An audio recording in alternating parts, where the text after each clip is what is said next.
I've got a few questions, gentlemen. Let me start with you, Mr. Secretary. I'm trying to understand how you and all of you in OMB are thinking here. Where does the money come from for the Inland Waterways Trust Fund? Senator, it's principally raised by a tax on the diesel fuel used in the tug and barge industry. Yeah. Do you know the balance in that account off the top of your head? I don't know off the top of my head. I'll be happy to provide that to you for the record. Okay. Exactly, but it is not insignificant. I'm sorry? The balance is not insignificant. Okay. The proposed budget proposes not to spend it. Why would we? It can't be used for anything else. Why would we not spend it? Sir, well, first of all, most of the needs that and I'm going to kind of back up with the Corps' capabilities. Most of the needs that we were currently capable of using that trust fund for were moved forward into the 25 spending plan. So a lot of that were taken care. A lot of those projects were funded in 25 pretty close to their full capabilities in the interim future. And it also, the advantage of the trust funds is that they're designed to be for monies to be raised to used, including out years, and over a longer period of time. So, we moved the funds forward into 25 for most of the projects that were currently ongoing, and then the projects, the money, there were balances left that will be used in future years to fund projects as they come up and the Corps' capability come available. So, Mr. Secretary, you're saying you don't need the money right now? No, sir, we're going to need the money very soon. I'm talking about right now. It's a timing issue? I would say largely, sir, yes. Could we always use some, what we don't want to do is get into a situation where we're trying to spend money just because it's about to expire. Agreed. We'd rather find that, fund it as the projects need it as they go forward. Where's the money come from for the Harbor Maintenance Trust Fund? Sir, it's a value-based user fee that is charged against all cargoes entering or exiting the United States. Okay. It's got some money in it, does it? It does. And again, to be used over time. Right. This proposed budget only proposes using $1.7 billion, is that right? Yes, sir. That's below the mark that we set, is it not? Yes, sir. How come? Again, more of a timing issue. Some things were moved forward. Others, the president did put a focus on what were principal federal responsibilities, which is the maintenance and dredging of federal channels. And so, again, the Harbor Maintenance Trust Fund is to be used over time for those projects. Okay. Well, nobody's thinking about using this money for something else, are they? No, sir. Okay.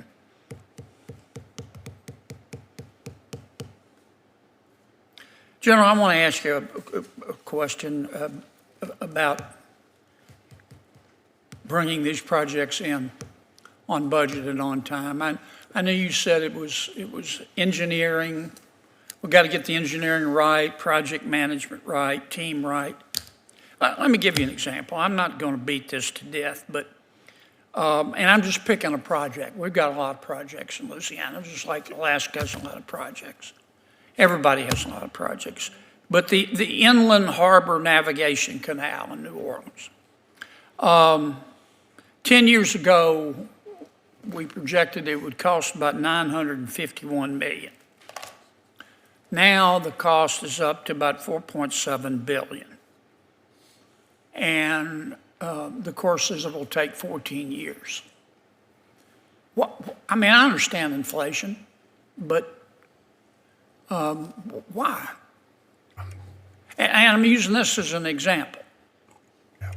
So Senator, the Inner Harbor Navigation Canal down there, where the intercoastal waterway bisects and gets across and up onto the Mississippi River is absolutely key. And you know the history that we've had on multiple lawsuits and injunctions over the years.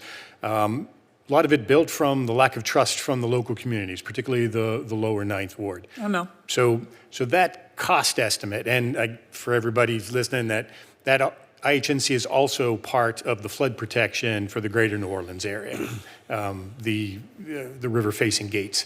So it's imperative that we get this right. And what I told the district to do is to make sure that they have put in their cost estimates the risks associated. And most of those risks are most of those risks are elements of not having local support to build this.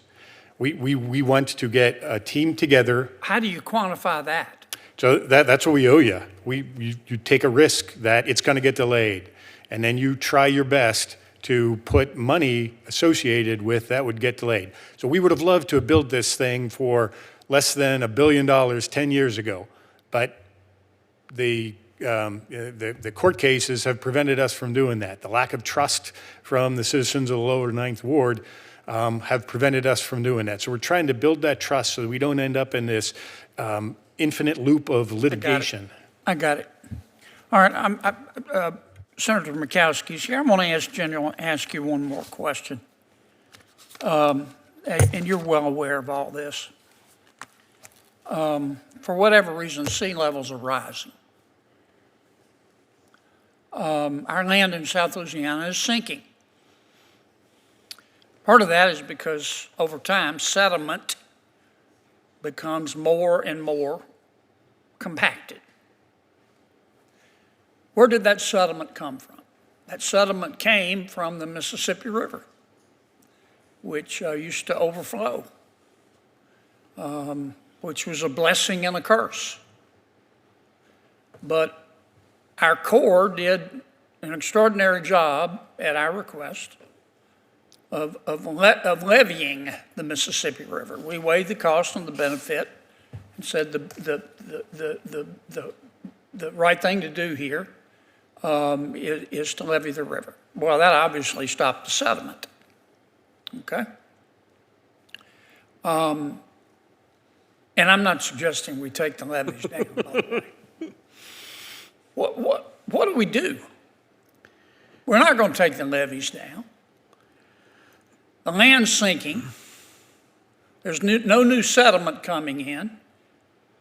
The sediment's becoming more compacted, and the sea levels are rising.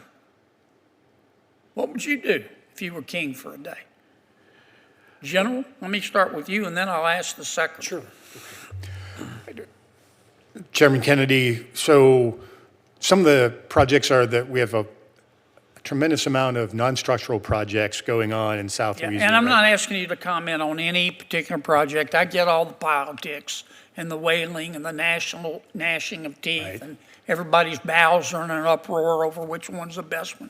I get that. I'm just asking you, what approach should we take? So raising homes to deal with sea level rise coming up and the land sinking, that non-structural approach is a tool that we're starting to execute at scale in southern Louisiana. What we're also taking a look at is supporting the state of Louisiana in whatever settlement diversion paths that it's choosing to take. They had applied for a permit and Do you think granted it. settlement diversion works?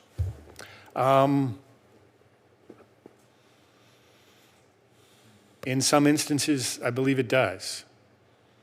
It has to be done very carefully. And anytime we move the Mississippi River off from where it's going to someplace else, that's going to have tremendous forces. And so we have to take a look at that mindfully.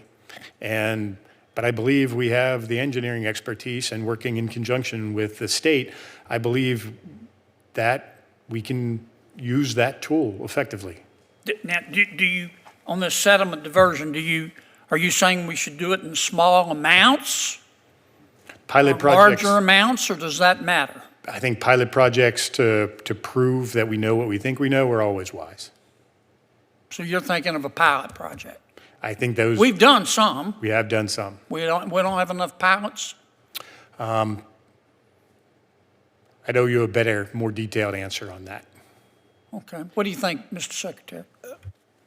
Senator, I certainly agree that the Corps' expertise in moving and doing sediment projects and doing a traditional Corps approach will be one of the tools that has to happen. I think we need to think about the other side of some of the stuff the Corps does, and that's using the regulatory program to create some incentives for the private sector to do positive things. For example? I'll use a perfect example in South Louisiana. Right now, in the 404 program, we cannot give a mitigation bank credit for preventing subsidence losses of wetlands. Those coastal wetlands losses are amounting to about the only losses nationally in wetlands resources.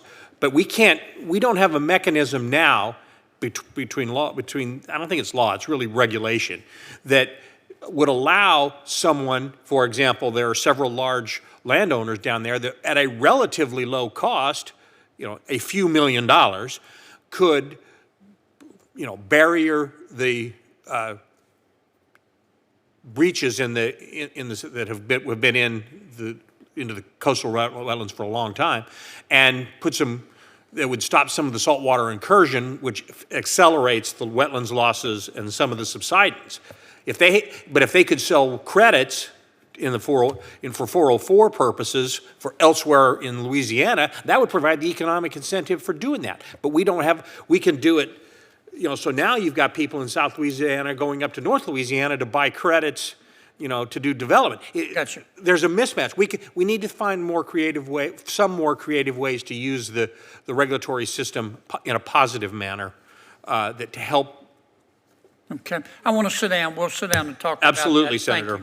Thank you for your creative thinking. I want to be sure I understand you, General. You think diversion works? I believe there's cases where it can be part of the solution. Yes. You think it can work in South Louisiana? Yes. Okay. Senator.